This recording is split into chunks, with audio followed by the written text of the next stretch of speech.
अग्निपथ की बात, युवाओं के साथ विश्वासघात, इसी विषय पे हम लोग बात कर रहे हैं। स्वाभाविक रूप से जब हम ये कह रहे हैं कि अग्निपथ योजना इस देश के युवाओं के साथ विश्वासघात है, तो इसके पीछे कारण है।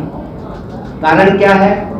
सबसे पहला कारण ये है कि आप लोगों ने ये देखा होगा, सरकार घोषणा करके गायब हो गई।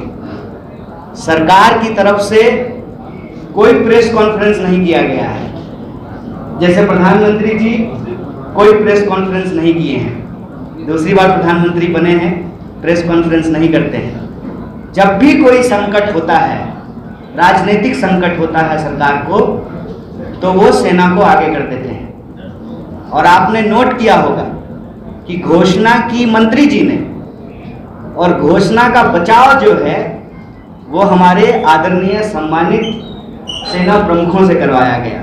आप लोगों ने इस बात को ध्यान दिया होगा। और जितने मंत्री थे सब अपने अपने सोशल मीडिया और उनकी जो मीडिया है उसके माध्यम से योजना के फायदे गिनाने में जुट गए। फायदे गिनाते गिनाते कुछ तो भाजपा के नेता ये भी फायदा गिना दिए कि आप अग्निवीर बन करके जब आएंगे तो आप कुशल ड्राइवर बन सकते हैं, कुशल नाई बन सकते हैं। एक तो भाजपा के बड़े नेता हैं, उन्होंने कहा कि हम तो भाजपा ऑफिस में आपको चौकीदार की नौकरी भी दे देंगे। ये सब चीज आप लोगों ने सुना होगा। इस पूरी योजना को लेकर के जो कांग्रेस पार्टी का स्टैंड है, भारतीय राष्ट्रीय कांग्रेस जो कह रही है कि ये योजना पूर्णतः इस देश की सुरक्षा और देश के नौजवानों के भविष्य और उनके सपनों के साथ खिलवाड़ है। इसीलिए सरकार को अन्य योजनाओं के साथ जो उन्होंने किया है, जैसा उन्होंने नोटबंदी के साथ किया, आप लोगों को याद होगा, बोले थे ना कि 50 दिन में अगर सारी समस्याएं ठीक नहीं होगी तो आप जिस चौराहे पे बुलाएंगे हम आ जाएंगे। घोषणा करके जापान चले गए थे प्रधानमंत्री जी, आप लोगों को याद होगा। जैसे अभी जर्मनी गए हुए हैं, वास्को डी गामा की तरह घूमते रहते हैं। उस योजना के बाद भी जितने दावे किए गए थे, आप सब ये प्रश्न पूछिएगा। हमारे जो सेना प्रमुख थे, जिनको चीफ डिफेंस स्टाफ बनाया गया, जिनकी दर्दनाक जो है मौत हुई, अभी तक सीडीएस का पोस्ट खाली है, वो क्या कहते थे? जनरल बिपिन रावत ने क्या कहा कि रिटायरमेंट एज को आर्मी में बढ़ाने की जरूरत है। इस संबंध में उन्होंने सरकार को चिट्ठी लिखी और मैं दावे के साथ कह रहा हूं कि आज यदि सीडीएस बिपिन रावत होते तो वो खुल करके इस बात का विरोध करते, क्योंकि उनका ओपिनियन ये था कि जब आप किसी भी सुरक्षा से संबंधित सेवा में अस्थाई सेवा का प्रावधान हटा देंगे तो आर्म फोर्सेस का मनोबल डाउन हो जाएगा।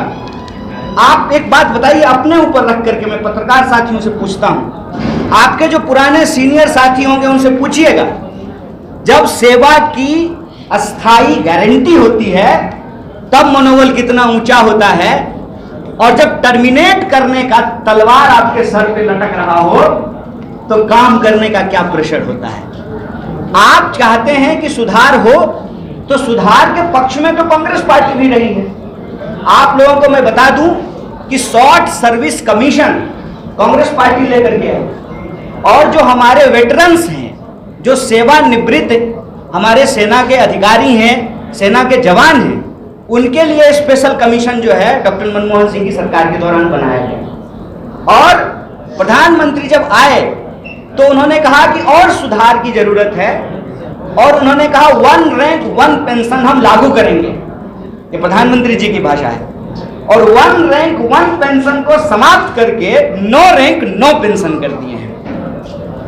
9 rank 9 pension, only tension. Tension किसको? जो नौजवान इस देश के लोगों को अपनी सेवा देना चाहते हैं, जो अपनी देशभक्ति की भावना को, इस देश के लिए सर्वोच्च बलिदान की भावना रखते हैं, उनके सपनों को कुचला जा रहा है, फायदा गिनाया जा रहा है। फायदा क्या है कि देखिए आप भरी जवानी रिटायरमेंट हो जाएंगे। भरी जवानी रिटायर होने के फायदे गिनाए जा रहे हैं। आप सोचिए कि घर में मान लीजिए कि पिताजी को अस्थायी नौकरी है तो माताजी कहेंगी कि पति से पहले बेटा रिटायर होकर के आ गया है। और 4 साल क्यों, 3 साल क्यों नहीं, 5 साल क्यों नहीं? ये 4 साल वैसे ही रैंडम नंबर है कि एक दिन जो है रक्षा मंत्री जी को सपने में आया और उन्होंने कहा 4 साल, 5 साल क्यों नहीं? से सबसे ज्यादा है और डॉलर के मुकाबले रुपया ऐतिहासिक रूप से सबसे नीचे है। तो नोटबंदी के साथ वही हुआ। जीएसटी के साथ आप जानते हैं 36 बार से ज्यादा जीएसटी में अमेंडमेंट हो चुका है, उसके नियम में बदलाव किए जा चुके हैं। उसके बाद कृषि कानून आया। कृषि कानून के वक्त भी बार बार क्या कह रहे थे, कृषि मंत्री कह रहे थे कि किसी भी सूरत में जो है कृषि कानून वापस नहीं लेंगे। चुनाव आया, चुनाव को देखते हुए और किसान जो लगातार 700 से ज्यादा किसानों ने अपनी शहादत दी, 1 साल से ज्यादा तक शांतिपूर्ण तरीके से संघर्ष किया, सब तरह के आरोप उन्होंने झेले। क्या क्या नहीं कहा गया किसानों को, सब कुछ कहा गया। आतंकवादी, नक्सली, खालिस्तानी, क्या क्या नहीं कहा गया। उनके ऊपर थार दौड़ा दिया गया। मंत्री जी के बेटा ने किसानों के ऊपर थार चढ़ा दिया और उनको जो है शानदार जो है सुरक्षा और स्वागत सरकार के प्रोटेक्शन में मिला। लेकिन किसान अड़े रहे कि ये गलत है और किसान आंदोलन के दबाव में कृषि कानून वापस लेना पड़ा। आप जानते हैं कि आज ही जिस कार्यक्रम में हमारे बाकी लोग शिरकत कर रहे थे, इसी तरह से मजदूरों के लिए भी जो है लेबर कोड लाया गया है, जिसका मजदूर विरोध करते हैं। और ये जो अग्निपथ योजना है, उस अग्निपथ योजना के बारे में भी इस देश के नौजवानों ने अपना प्रतिरोध व्यक्त किया। और मजेदार बात यह है कि ये कहते हैं कि जो सेवारत सेना प्रमुख हैं वो फायदे गिना रहे हैं, वो सम्मानित हैं। उनके पक्ष में हम लोग उनके विरोध में कुछ नहीं कह सकते, कहना नहीं चाहिए, क्योंकि सेना हमारे लिए सम्मान की चीज है। लेकिन आप लोगों का मैं ध्यान दिलाना चाहता हूं कि जो वेटरन्स हैं, चाहे उनको परमवीर चक्र मिला है, तमाम तरह के जो उनको सम्मान मिले हैं, वो इसका विरोध कर रहे हैं। और आप सेना के भीतर जो आपके भी परिवार से कार्यरत लोग हैं, उनसे पूछिए। मेरे परिवार से कार्यरत लोग हैं, 16 लोग जो आर्म फोर्सेस की नौकरी करते हैं, आप उनसे पूछिए, वो आपको बताएंगे एक एक करके कि इस योजना की समस्या क्या है। पहला, ये योजना आने के बाद सेना के अंदर अस्थाई भर्तियां समाप्त कर दी गई हैं। इस बात को सरकार की तरफ से नहीं बोला जा रहा है, लेकिन यह बात सामने आ गई है कि अस्थाई भर्ती समाप्त कर दी गई है, रोक दिया गया है। आप मुझे बताइए कि आपको तमाम तरह की दूसरी सुविधाएं नहीं मिलेगी। और आपको मैं याद दिला दूं, पहली बार जब योजना घोषित की गई थी तो टीए का भी बात नहीं किया गया था। जब विरोध होना शुरू हुआ तो आनन फानन में जो है 2 अमेंडमेंट लाए गए। मतलब योजना आई ही है, 2 अमेंडमेंट हो चुका है। तो ये लोग इस योजना को लेकर के कितना गंभीर हैं, इस बात को आप समझ लीजिए। कह रहे हैं वॉरफेयर बदल गया है, हमको एवरेज एज जो है वो घटाना है। आप हमको एक बात बताइए, हमने जो है हमारी सेना ने बड़े बड़े वॉर जीते हैं ना, इसी सेना से। भारत की सेना ने तमाम वॉर जीते हैं और जितना प्रमुख सम्मान है, क्या वो 30 वर्ष से ज़्यादा या 30 वर्ष के लोगों को नहीं मिला है? तर्क क्या है? असल जो बात है ये छुपा रहे हैं देश से। तर्क ये है कि हमारे देश के बजट में सबसे प्रमुख बजट होता है डिफेंस का। डिफेंस बजट का 40% जो है वो लोगों की सेवा देने के बदले जो उनको सुविधाएं दी जाती हैं उस पर खर्च होता है।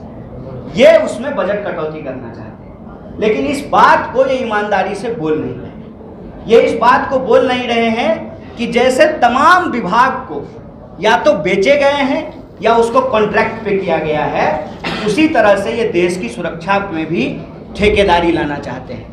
भावना के साथ खड़ी है कि भारतीय सेना के अंदर इस तरह से ठेकाकरण की शुरुआत करना ठीक नहीं है।